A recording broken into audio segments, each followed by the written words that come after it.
नमस्ते दोस्तों, आपका मेरे YouTube चैनल लिलीफाई नॉलेज में फिर से एक बार स्वागत है। मैं शिप्राज आपके लिए फिर एनिमल स्पेशल लाई हूँ।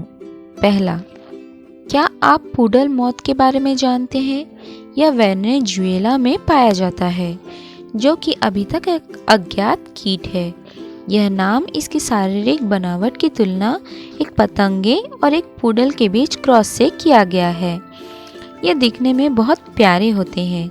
इसकी खोज 2009 में किर्गिस्तान के एक शहर बिश्केक के प्राणी विज्ञान डॉक्टर आर्थर एंकर ने की थी। यह कीट लगभग 1 इंच लंबा है। एंकर और एक अन्य वैज्ञानिक ने अनुमान लगाया है कि यह जीनस ऑर्टिस का सदस्य हो सकता है। यह वेनेजुएला, दक्षिण अमेरिका, कन्यामा नेशनल पार्क में पाया जाता है, जिनमें नम वन और उच्च चट्टानी पठार शामिल है, जिन्हें टेपुइस कहा जाता है। दूसरा, दोस्तों, क्या आपने डम्बो ऑक्टोपस के बारे में सुना है? इस बात को हमने मान लिया है कि महासागर कुछ अद्भुत समुद्री जीवों का घर है। डम्बो ऑक्टोपस, जिसे ग्रिम्पोटुथिस भी कहा जाता है, यह ऑक्टोपस बहुत ही सुंदर है। इनके कान जैसे पंख है। वे इन पंखों का उपयोग करके पानी के माध्यम से आगे बढ़ने और पानी की धाराओं के माध्यम से चलाने के लिए करते हैं। डम्बो ऑक्टोपस अन्य ऑक्टोपस की तुलना में छोटा होता है। इसका औसत आकार 20 से 30 सेंटीमीटर के बीच होता है, लेकिन वैज्ञानिकों ने एक नमूना 1.8 मीटर जितना बड़ा पाया। उनके पास कई प्रकार के आकार और रंग होते हैं। अधिकांश ऑक्टोपस की तुलना में डम्बो ऑक्टोपस में स्याही की थैली नहीं होती है, क्योंकि वे सबसे गहरे जीवित ऑक्टोपस में से एक है, जो समुद्र की सतह से 400 से 4800 मीटर की गहराई पर पाए जाते हैं। उन्हें रक्षा तंत्र के रूप में स्याही की थैली की आवश्यकता नहीं होती है।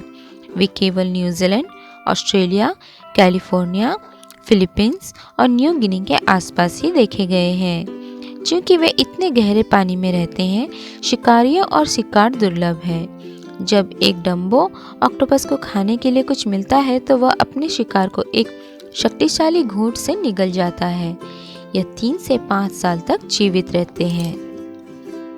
तीसरा, दोस्तों, क्या आपने पारदर्शी सिर वाले मछली देखी है?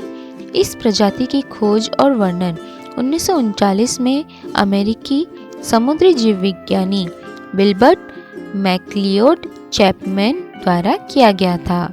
इसे मैक्रोपिन्ना माइक्रोस्टोमा के नाम से जाना जाता है। यह बेरिंग सागर से जापान और बाजा कैलिफोर्निया, मैक्सिको तक उत्तरी प्रशांत के समशीतोष्ण और उपनगरीय जल के नीचे निचले मेसोपेलिजिक गहराई पर होता है। मैक्रोपिन्ना माइक्रोस्टोमा की लंबाई लगभग 15 सेंटीमीटर है। इसका एक छोटा मुंह है। इसका अधिकांश शरीर बड़े तराजू से ढका हुआ होता है और इसकी आंखें चमकीले हरे रंग के लेंस से ढकी हुई है। इसके सिर पर एक अत्यधिक असामान्य पारदर्शी द्रव से भरी ढाल भी है। यह अपनी संवेदनशील आंखों को साइफोनोफोर्स के निमाटोसिस्ट यानी चुभने वाली कोशिकाओं से बचाता है, जो इसके भोजन के स्पष्ट स्रोतों में से एक है।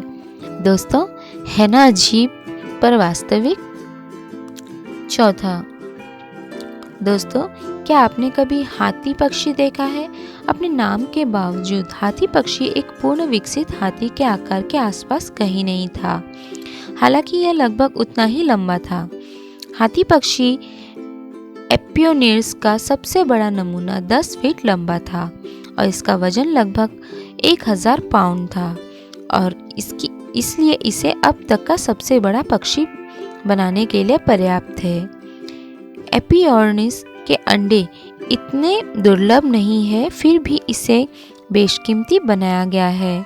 दुनिया भर में लगभग 1 दर्जन जीवाश्म अंडे हैं, जिनमें से एक वॉशिंगटन डीसी में नेशनल ज्योग्राफिक सोसाइटी में, 2 ऑस्ट्रेलिया में मेलबर्न संग्रहालय में और कैलिफोर्निया के western foundation of vertebrate zoology में 7 है। 2013 में क्रिस्टी की नीलामी कंपनी द्वारा निजी हाथों में एक अंडा 1 लाख में बेचा गया था। पांचवा, दोस्तों आपने आज तक गाय, भेड़, बकरी इत्यादि के दूधों के बारे में सुना है, पर क्या आपने कॉकरोच के दूध के बारे में सुना है?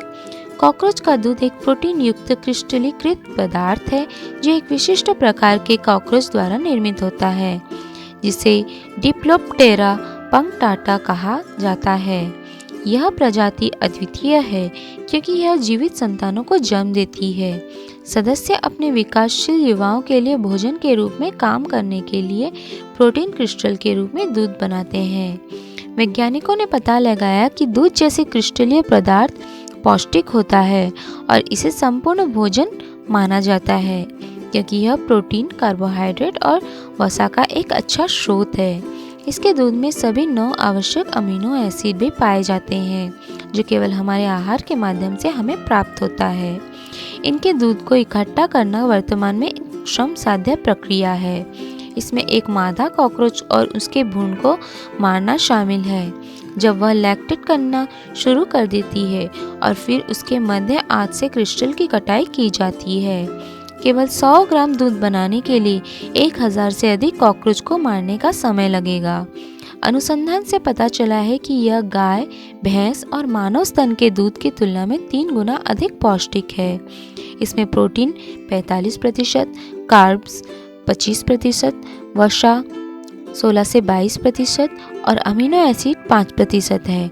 250 ml कॉकरोच के दूध में लगभग 700 कैलोरी होती है, यानी कि दोस्तों इसे पीने से या खाने से आपका वजन ऐसे ही बढ़ जाएगा।